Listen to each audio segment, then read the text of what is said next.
Hola, ¿cómo estás? Espero que estés súper bien. This is Tamara Marie, host of the Learn Spanish con Salsa podcast. Now, before we jump into this episode, I wanted to let you know about a special opportunity that you're definitely going to want to take advantage of, especially if your goal is to become fluent in Spanish. For a limited time only, my team is opening the doors to listeners of the podcast to take advantage of a free language coaching session. Now, in this session, it's not just we're teaching you about verbs or grammar, but we're really going to do a deep dive into what are your goals for learning Spanish, assess where you are on your journey to fluency at the moment, and help you map out a 90-day plan for how you can get to fluency. So we are going to help you take your Spanish to the next level, whether you're afraid of speaking Spanish or you just get a little bit nervous when you're talking to native speakers, or maybe you've got some of the basics down, but you really know that you struggle with getting your Spanish to flow and your listening skills aren't up to par. Whatever it is, even if it is a specific grammar issue, we will help you map out how to tackle that. And normally these sessions do cost, so we are offering a few slots for free. There are limited spaces available and they'll only be open up through the end of the month. So make sure you sign up. Go to SpanishConSalsa.com/coach.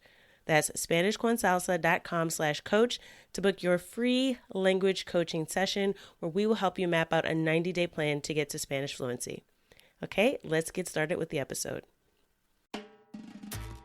Do you get nervous just at the idea of someone asking you a question in Spanish because you're not sure if you're going to be able to answer? Or maybe you've had this actually happen to you before where you've been in a conversation and you completely froze and you blanked out because you couldn't think of what to say. Well, if that's the case, trust me, you are not alone. I think this is an experience that all language learners go through. So in this episode of the podcast, I'm bringing you a story of one of the members of our community, and she's going to share exactly how she was able to overcome her fear of speaking Spanish and gain confidence instead of constantly being nervous about having conversations in Spanish. So I know you will enjoy this episode, and make sure you stick around until the end. I do have a special opportunity I'm going to share with you that is only available this week. So I hope you enjoy this episode. Vamos a empezar. Let's get started.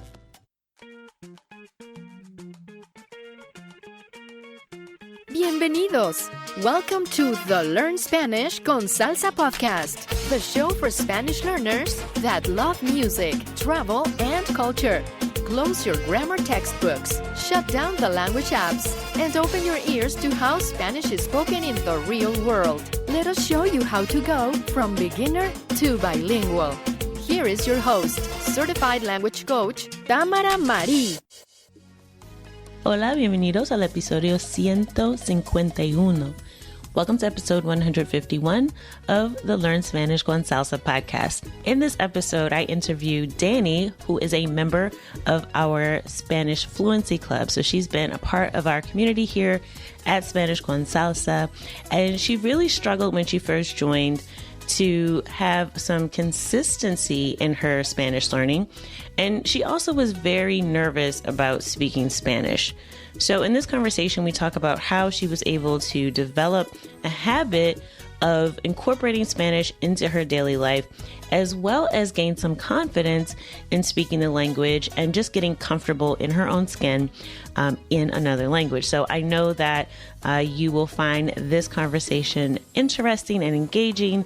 Dani has great energy, and she also just shares a lot of great jewels about how she was able to overcome some of her own hurdles with learning the language that I know will definitely help you regardless of where you are on your journey to Spanish fluency.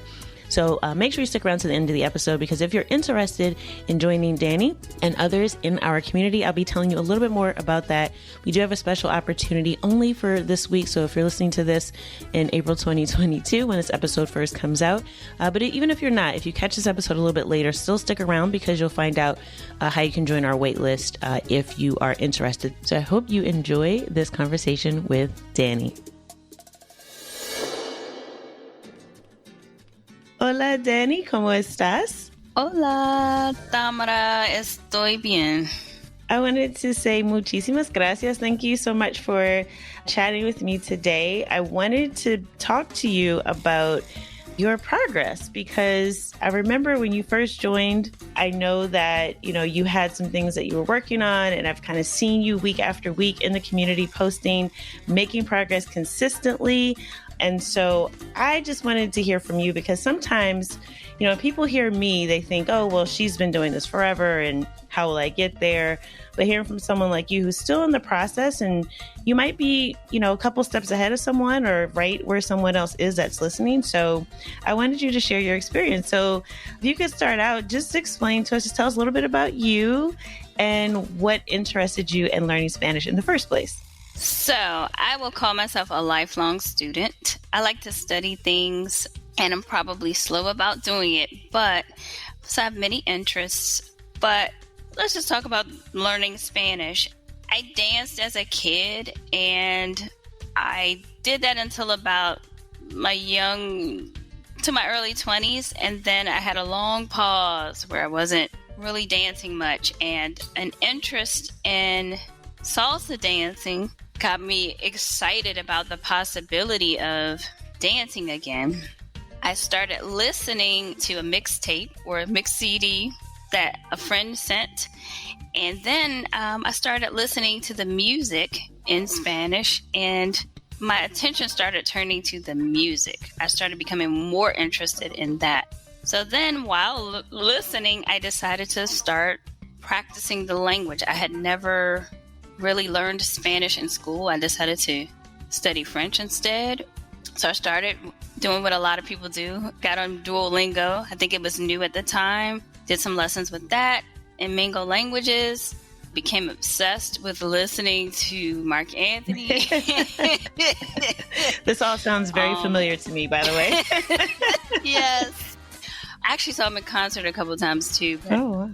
So my love of salsa music just took over. So I spent a lot of time listening to music in Spanish salsa. Then I probably started listening to other styles like bachata and reggaeton.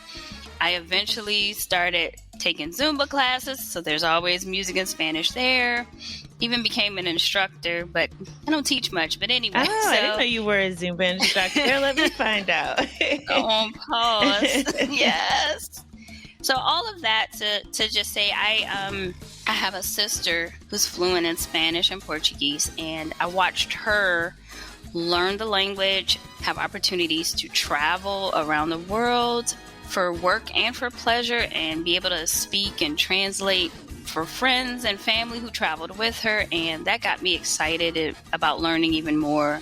So a couple of years ago, I asked her to start teaching me. Would she tutor me in Spanish or teach me? And I can't remember the year right now, but at the end of the year, maybe August of that year, she started with, I think we did 2 6-week sessions together. She gave mucha tarea y proyectos. Entonces, I had a lot of fun because my sister focused more on culture and language, so it was very interesting to get to know more about specifically Latin American culture and Afro-Latin culture, and that interest and working on projects and learning the language in a more inclusive way pushed me further. Then I found Tamara. How did I find Tamara? I was on YouTube looking at how I could learn how to pronounce ere properly. And that led me to find Spanish con Salsa. And the name itself drew my attention because I've been listening to salsa music. And I mean, years ago, I would write out lyrics and translate them and read them and learn them and study them. And now I'm like, oh, I can learn through music. So I started listening to the podcast, and maybe I bought the course, Learn Spanish with Music. But by the following January, one session with Tamara on goal setting pretty much changed how I started studying Spanish. And I had no chance to say no. There was a window of time to join the community. It was that window of time where I felt the sense of urgency. It was aligned with my studies with my sister, and I joined, and I spent probably the first month just learning how to set realistic goals and get in tune with learning the language in a more fun way, in an easier way than just translating or playing on Duolingo, or just it was more interactive for me, because with the group I had an opportunity to study the lessons online on my own. I also had the opportunity to work in the groups, the group lessons. I remember my first few sessions with Jael from Nicaragua. She was really fun and kind and encouraging. I was very nervous at first, but once I got used to things, it just became more fun for me. And then we would have the group sessions with you. And those were nice too, because we could check in with each other on setting goals, or maybe there was a specific focus you would have. So over time, there's so much here, but I built a habit of letting this be fun. One, with the goal setting, I learned to study something every day. That was the biggest change for me in learning the language, was to study every day, and even to create tiny habits, which is, the things you do when you're the most tired or when you're low on energy or time. So maybe it's 5 minutes of vocabulary, or 5 minutes of listening to a song, or 3 minutes. Or sometimes, sometimes I'll translate a text message in Spanish. So that's a good idea. Simple. That's a good idea. Yeah, I like that you mentioned well, first, there's so much in that. So thank you for sharing all that. And I know that somebody listening is saying, that's me. That's exactly me. And, I think the part about goal setting is really interesting, because a lot of people think like, goal setting, I know how to set goals, and they may do it for other areas of life, whether it's career or studying something for school specifically. But when it comes to actually learning something on our own that we want to do, that we're passionate about, somehow we think that goal setting makes it too, either too strict, or that it's no longer fun if we set goals, or that it's not necessary, or we just need to follow a program that someone else has. But for me, and why we do things the way we do, is because, I realize as a language learner, and also with having people come into the community, that a lot of people are just like, well, tell me what to do. Tell me what to do. And I'm like, okay, well, I can tell you what to do, but I need to know something about you first, right? Why are you learning Spanish? What do you want to learn? What is your goal? Because if somebody, for example, tells me they want to pass an exam, right, because they want to move or get a job, it's very, very different than someone who, like you, was like, I'm a Zumba instructor. I want to travel the world. I want to have fun. I want to dance. I want to meet people. Those are two very, very different goals, which will lead us down two very, very different paths in terms of how you learn, what you learn. And I also like that you mentioned having fun, because again, a lot of people, I think, if our first experience with language was in school, like an academic setting, we may or may not have a positive association with language learning. And, my goal is always to take people from learning the language to speaking the language, right? Because there's a lot of apps and programs, and I think in this era, we are overloaded with information. And I think it's almost like there's too many options, especially with Spanish. There's like so many things you could possibly do, but you have to find a thing you connect with. And that's what keeps you motivated. So can you talk a little bit about how you were able to build up this habit? Because I think for most people, they struggle to be consistent. It's like, well, I don't have anyone to talk to. I haven't had a conversation in 3 months, or I remember some Spanish, but then I forgot it. I'm a little rusty because I haven't practiced in a while. So talk about like how you establish a habit, and how you've seen your ability to speak Spanish change since you were able to implement that every day. So I'm still a student, and I think the biggest tool is my weekly planner. I actually purchased one, and then I think I got one with the membership. But however, the weekly planner from Spanish con Salsa, had a little trouble using it at first. No, I don't want to be told what to do, and sticking to habits isn't necessarily my forte. However, the weekly planner was set up so that every week, at the beginning of the week, and for me it was Sundays or maybe the end of the previous week, whichever, I would set my goals, my metas for la semana coming up. So I would at the top of the book, I would put my goals for the week, and then there were different sections where I could put, what am I doing for vocabulary, if anything, what am I doing for conversation practice, grammar. So that helped me to see on paper what my plan would be. We also, I'm not the best at using this, but we have with Spanish Consulta, there is an Excel spreadsheet. So the goal setting workshops plus the spreadsheet where we're writing our goals for everyone to see, those two things plus the plan, the weekly planner helped me. I'm also not the best at having an accountability partner. However, I do recognize the value of that. So for me, part of the accountability was also on that schedule, adding time to work one-on-one with the teachers.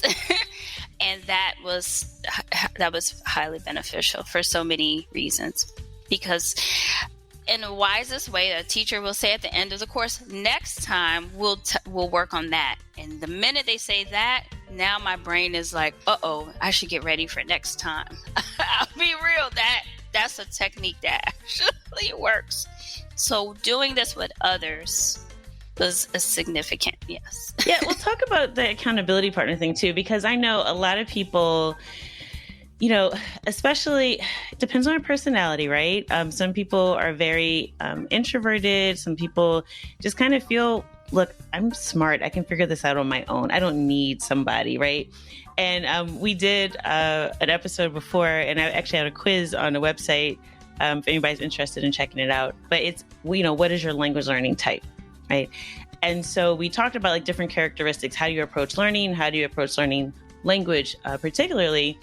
And one of the more popular ones, besides perfectionist, which is one of the ones that happens a lot too, but that's a whole other story, is the loner, right? And this is somebody who's just like, I'm going to just learn the language in my own little bubble.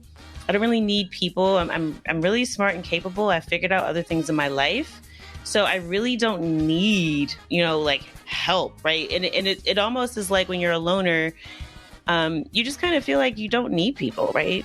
And especially during, I think, throughout the past few years, the state that the world's been in, people have just gotten used to being by themselves. Some people like it more than others. But I think this approach of like trying to do it all and do it all on your own doesn't really work with many things in life, and definitely not learning the language, because a language is designed for communication. That's the purpose of a language. So if you're doing this internal exercise where you're reading books and, high-fiving yourself because you're getting gold stars on apps and stuff like that, I mean, that can be gratifying. And I think that people, you have to start somewhere. So I'm not like bashing. I love like some of the programs you mentioned, like I've tried some of the, I don't have any problems with it, but if we want to get to the point where we are fluent in the language, it means that we have to speak it, right? I always say languages that are not spoken are called dead languages, right? When's the last time you heard someone speaking, I don't know, Sanskrit, outside of like maybe some mantras in a yoga class, right? Or when's the last time you heard someone speaking Latin, right? Which is the basis for like Latin languages, right? Latin America, you have French, you have Spanish, you have Portuguese, but no one speaks Latin. Latin is only an academic language that's written, and it's probably in your biology textbook, but no one's speaking Latin. So it's considered dead. Spanish actually is one of the spoken dialects that came out of Latin, but no one speaks Latin. So if you don't speak a language, it's going to die in your brain. It'll begin, and some of us have never even brought it to life because it's like this personal pet project that we have, or this little side interest that we're afraid to bring out into the world. And with language, like I said, that only works up until a point, if at all. And you really do need to, at some point, communicate with other humans beyond texting too, right? Like, I think a lot of people get involved in that too. Oh, I can text someone in Spanish. And I was like, okay, that's great. I tell a story. I had someone I met. I don't even remember how I met them, but like, I was like, I want to practice my Spanish. We would text back and forth in Spanish. And then we got on the phone and they were like, okay, habla español. I was like, I'm nervous. And they're like, but you text like a native speaker. Why don't you want to speak? Because I was terrified, right? I was like, but you're going to judge me because I'm not going to pronounce the words right. And so I think it's something we all do, which is why, we really try to push people to get out of their comfort zone, and why I have the amazing team that I have. I always brag about my team because I think they are just amazing. Yes, like raise the roof. Because they are just so kind and just high energy and just make you feel comfortable. Even if you're uncomfortable, by the end of a conversation with them, you will be comfortable because you cannot stay in that state when you're talking to one of our coaches. Like, it's just not even possible. Even there's days like when I don't even feel, I'm like, oh, we're having meetings and, you know, I get on a call with my team and they just give me life because everyone is so dynamic. Just and it's an all-female team right now still. It wasn't intentional, but it's kind of cool, you know. But yeah, so you do have to at some point, right, communicate with people. And so how has an accountability partner specifically helped you? Because I know it's one thing to kind of have your goals and do the check-in and get used to that process, but how is like relying on other people, like as, you know, peers that you have learning with you, how has that helped you? I'll say tremendously. Again, I'm not the best with that. As a matter of fact, I've just become more open to it just because of my own personal experiences. You mentioned perfectionism and the loner type. I'm somebody who recently found out that she has ADHD. So as somebody with ADHD, being a perfectionist or trying to do things on their own and trying to figure things out is something that I did a lot throughout my life. I tried to compensate, you know, and I was isolated a lot. So I just got used to doing things on my own and thought that was great. But there are a lot of things that have happened. And in joining this group is one of them where, again, I'm still getting used to having an accountability partner. But I went from being nervous in a group setting to being challenged. When I would see a specific colleague or fellow learner talk about all the ways they were able to increase their vocabulary or the things they would do within the group or offline, it started to be exciting. Or every now and then I might join a group and I'm there and I'm nervous and I'm jotting down new words that I've learned just in us conversing with one another.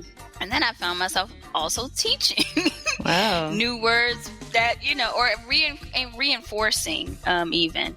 Because I tend to pull words from songs too, so there's that. But it's just inspiring. It's also great to see familiar faces. So over time, we start to become familiar with each other, and we remember things about each other. I can say, "Oh, this person, I see your cat there.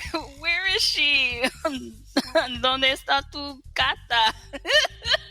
Or, you know, we start to become familiar with each other, and so there's that community aspect. So accountability is not just, did you learn these words today? Or it's being able to communicate about not just in a language, but we're communicating with each other about ourselves. So that's been a lot of fun.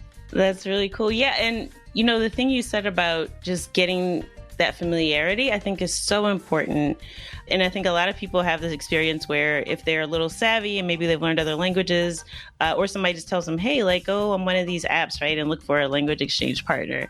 Mostly, and especially a lot of the females, right, that I work with, they say that sometimes those apps can be like dating apps. It's like, I didn't sign up for Tinder. I want to practice Spanish, but they get a mi amor, you know, mi corazón, and they get these messages that aren't necessarily what they're looking for. Now, maybe some people are, but if you are, chances are maybe that's not the way to go about it. But that's a whole other story.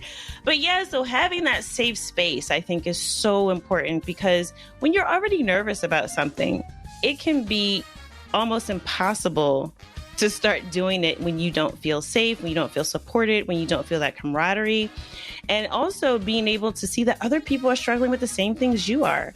That's not something you're going to get with an app or learning a course on your own. And it's not something you'll get from just keeping it all in your head as a thought experiment, right? Like, I know other people are struggling with, but it's a way different experience to actually talk to that person. And you guys can share and talk about, oh man, you know, I'm trying to learn a subjunctive. This doesn't make any sense to me. This is so hard. I don't understand this. And being able to have that connection, to me, is so important. Is one of the main reasons why, you know, I've been so avid about having this community the way it is, even though it's hard, right? It's hard to keep community going, to keep people engaged, but I know it works, right? From my own experience, from people that I've worked with, from you, Dani, it's just, every time I see it and I see you guys making progress, and it makes me smile. It makes me keep going. I'm like, oh my gosh, they're getting it. I see your check-ins every week and I'm like, she's still at it, right? So your consistency inspires other people and also inspires me and helps me kind of keep going and see, well, what do I need to do more of? What can we do better? Because we're always trying to improve. But those connections are really important. I always tell people, look, don't rely on me. I mean, I have some answers. Our team has answers, but you guys are the ones who are in the trenches doing this now. There may be something that has come out that I don't know about because I'm not a beginner Spanish learner anymore. And you might have some ideas that you can actually contribute to the community and to each other. So I think that's also the value of it, that instead of always relying on experts or going, oh, I need to find a native speaker, right? Because I think there's a big bias towards that in language learning. I have to talk to a native speaker, which of course, yes, right, that helps a lot. But there's still value in even just practicing the language with other learners like you. Even if you got, oh, your pronunciation isn't perfect, you're making mistakes, but did you understand each other, right? So did you connect? Are you connecting in Spanish? Well, then you're speaking Spanish. Muy bien. No hay problema, right? So there's a time and place for everything. But I think when you have all of it together, it really, really works because it's a full system. You're integrated with like who you are, what your personal goals are, actually connecting with real humans and not just, you know, oh, I learned a new verb conjugation today. Yay me, right? Which is cool, right? But, you know, it's not the same. It's way different than the experience of developing fluency. So I have another question for you. So you mentioned too about ADHD, being diagnosed with ADHD. And this is actually like a topic very near and dear to me because I also, as an adult female, a few years ago was diagnosed with inattentive ADHD, and I had no idea, right? But I think that what you talked about, some of the things we do because we didn't know, and it's like, well, you're hiding because you're thinking, oh my gosh, I'm chaos and no one can know about this, right? But I do think also it's interesting that you mentioned that because I think for me, it's why music worked for me for learning Spanish. If you have any learning differences, and if you're listening to this and you feel like you have ADHD tendencies, right? Like people say that all the time, but it actually is a real thing. It's not just, oh, we have cell phones and they're buzzing and we're all distracted. No, it is an actual thing, right? It is a way that your brain works, regardless of technology. And you need to be highly interested and engaged to get something done. It's just a requirement. If something is boring, you flat out won't do it. Right. And so I think it's interesting you mentioned that because for me, I think it's probably why I also gravitated to learning with music and dancing, because it was like this whole integrated experience where I wasn't thinking about my deficiencies. It was like, I'm fully embodied in this moment right now. No one can tell me anything. There's no issues anymore. And you mentioning that, it's like, I think that I might talk about that because I've been meaning to talk about it on the podcast actually. But I was like, well, I don't know if anyone's really interested in this, but I think there might be more people than I know that would be interested in this, because I do think ADHD, language learning for ADHD is like a very specific thing. And it's probably why also our system works for you, because it was designed by somebody who has a similar brain. So, yes. Yeah, so I think that's something I might explore. So I don't know. If you're listening to this and you want to know more about it, DM me on Instagram, Learn Spanish con Salsa, or email us, whatever it is, because it is a topic I know a lot about, but I just figured no one was interested. But anyway, side note, tangent. But I just wanted to let you know you're not alone. So I have like a few more questions for you, then I'm going to let you go because I know you're a busy woman.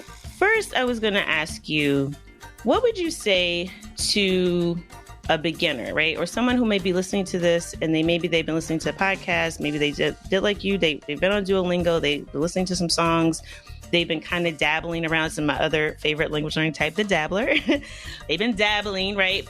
And they really don't feel like they're making consistent progress. What would you say is the number one thing, piece of advice that you would give them to change right now if they want to make progress faster? I would say join Spanish con Salsa. So that's an easy one, right? But the first thing is to stop and make a commitment. You want to learn, if you really want to learn, make a commitment to yourself. The minute I made that commitment to myself, I went from thinking I'm going to start learning with my sister in January, and we got all the way down to August, and she said, I thought you wanted to do this. And then I had to stop everything and get started. And it made it easy. Things progressed and joined. So by the time it was Spanish con Salsa membership was open, it was an easy yes. One of the coaches, Eugenia specifically, I think the last time I was in a class, she said, start speaking right away. And I agree with that.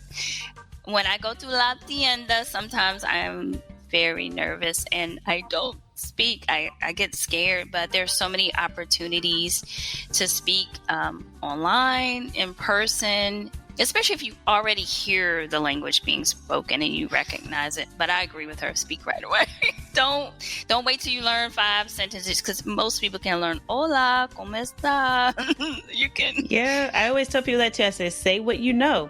Even if you know half of the sentence, Spanglish it out, depending on who you're talking to, right? They'll get it, right? Just start somewhere. Start with what you know. Start with what's in your brain already. You probably know more than you think, but you've never tried to pull it out. So I wholeheartedly agree with that. What would you say is the biggest change you've noticed in your Spanish since you've joined? Like, so if you can remember about how long ago you joined, I think you said January. And so what's the biggest change you've seen or biggest improvement you've seen in your Spanish since you've been like fully committed and all in? The biggest thing I saw was, I think that it was December. I met with Kessia, Coach Kessia. She was brilliant. I was like unsure of whether to continue. And by the end of it, I was like, oh my God, I have no choice but to continue, because I understood her completely. She understood me.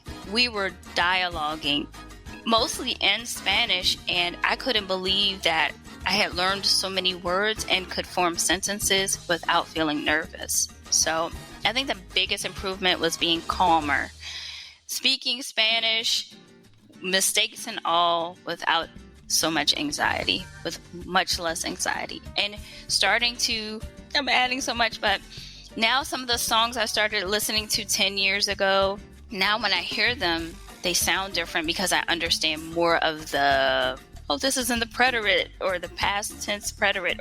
So I'm understanding more of the lyrics that I hear.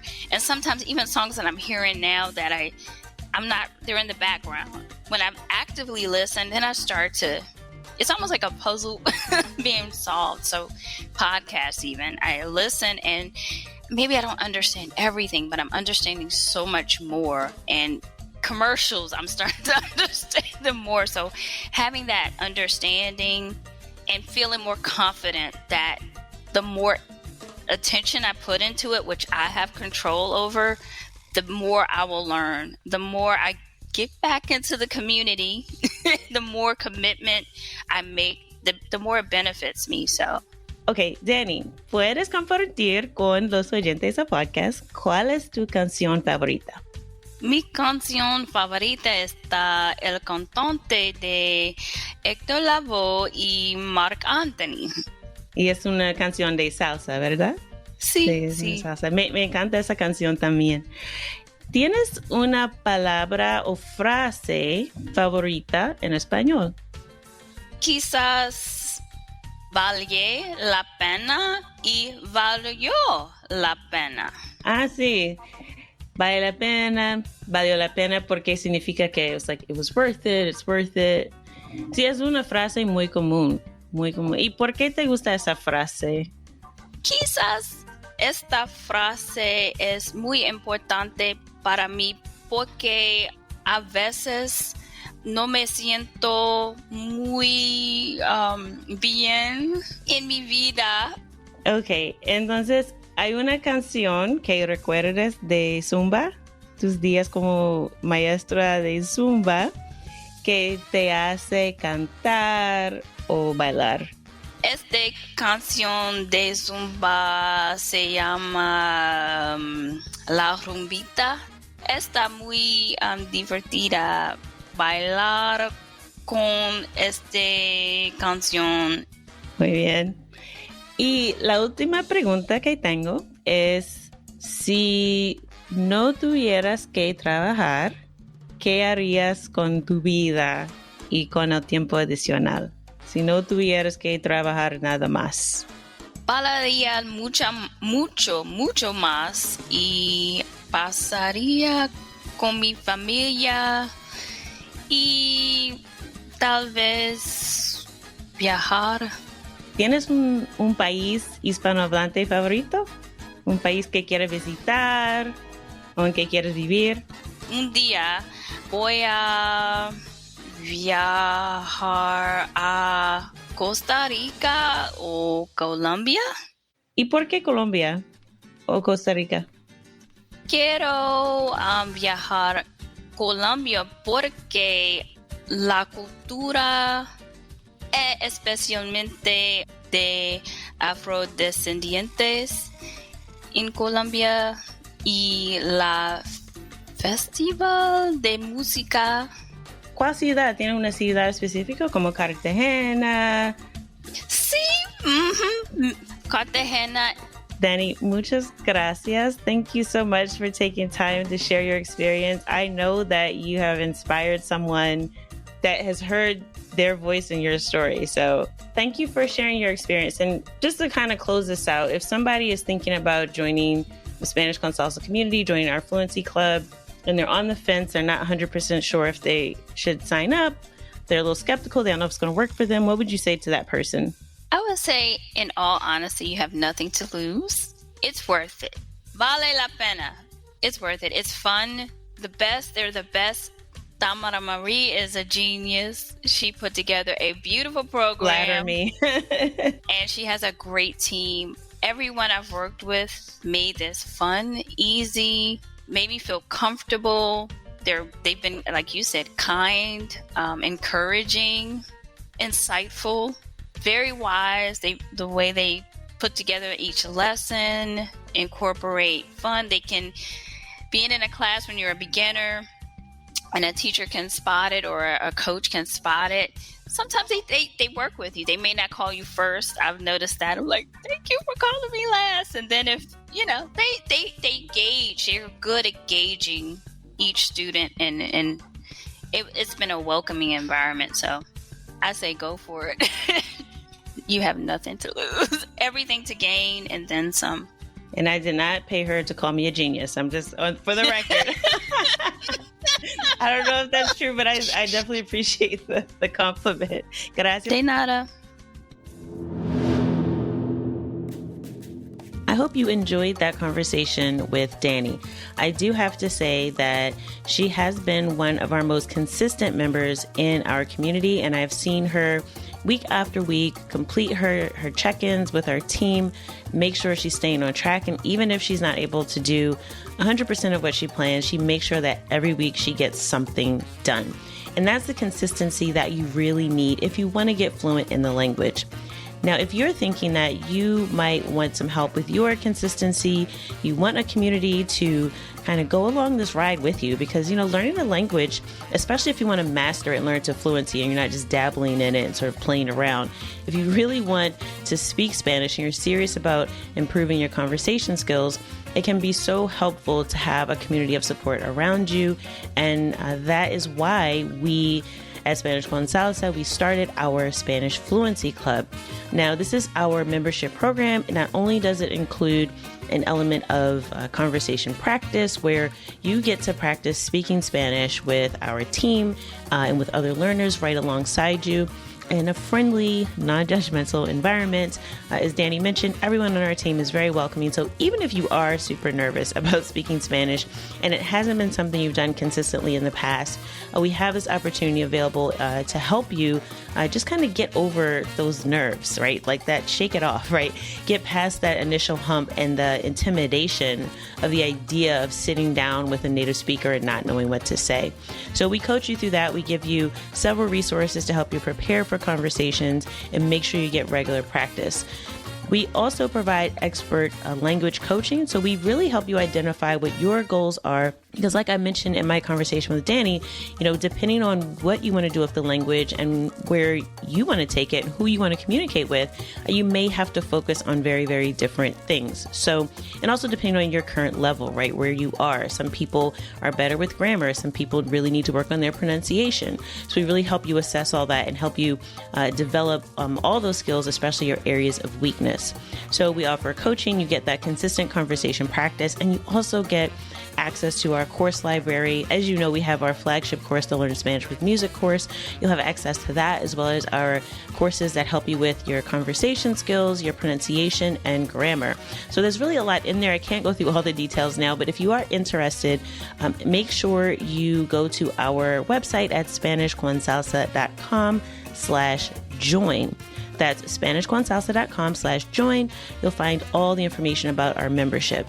Now, if you're not sure if this is for you or you have additional questions after you check out our website, or if you just want to talk to someone on our team to see if maybe the membership is for you, or maybe you need to do more one-on-one language coaching, or maybe there's another course that would work better for you right now, just book a call with our team. We'd be happy to talk to you.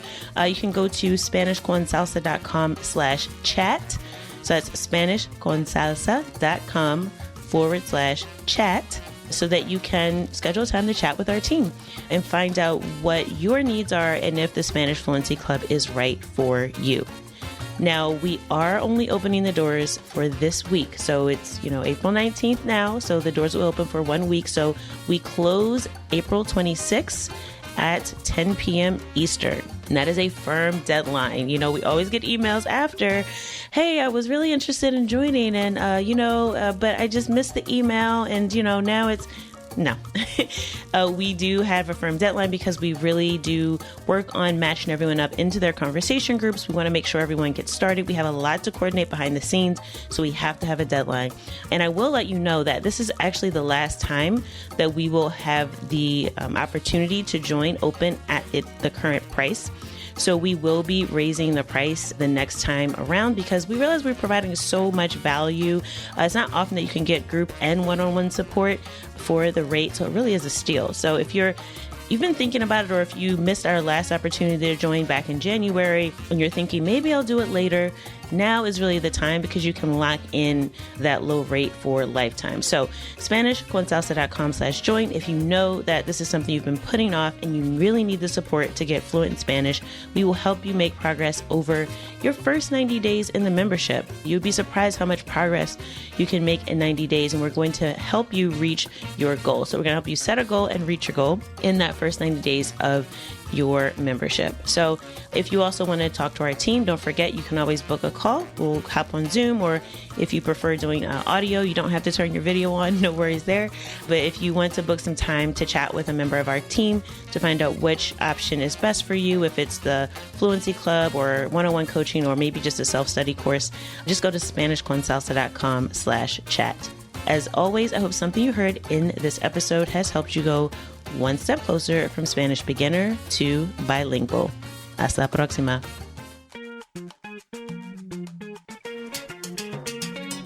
Thank you for listening to the Learn Spanish con Salsa podcast at LearnSpanishConSalsa.com.